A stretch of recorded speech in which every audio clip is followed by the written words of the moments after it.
ایک اور اہم خبر ہے، شمالی وزیرستان ایدک پل کے قریب دہشت گردوں کا حملہ، سیکیورٹی فورسز اور سی ٹی ڈی پر دہشت گردوں کی فائرنگ، ملزمان کی میران شاہ سے بنو منتقلی کے دوران یہ فائرنگ کا واقعہ پیش آیا ہے۔ بیورو چیف ظاہر شاہ شیرازی ہمارے ساتھ موجود ہیں، مزید ان سے جانیں گے۔ ظاہر شاہ، آگاہ کیجیے گا، سی ٹی ڈی نے مزید کیا بتایا اس بارے میں؟ جی بالکل، جو سیکیورٹی ذرائع انہوں نے تصدیق کی اور اب باقاعدہ طور پر آئی ایس پی آر نے بھی تصدیق کی ہے کہ شمالی وزیرستان ایدک پل کے قریب یہ دہشت گردوں کے خلاف ایک ٹارگیٹ آپریشن تھا۔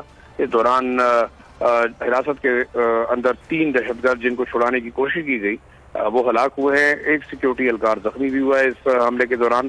سیکیورٹی فورسز کے سرچ آپریشن کے دوران ایک اور دہشت گرد کی لاش ملی ہے جائے وقوع سے، جو کہ کئی دہشت گردی کی کارروائیوں میں سیکیورٹی فورسز کو مطلوب تھا۔ اس سے بڑی مقدار میں اسلحہ اور گولہ بارود بھی برآمد ہوا ہے۔ اس وقت بھی سرچ آپریشن جو ہے وہ ارد گرد کے علاقے میں جاری ہے اور حملاوروں کی تلاش جو ہے اس کے لیے سیکیورٹی فورسز ٹارگیٹڈ آپریشن کر رہے ہیں۔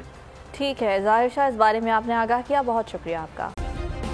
سبسکرائب کریں اور بیل دبائیں تاکہ کوئی خبر رہ نہ جائے۔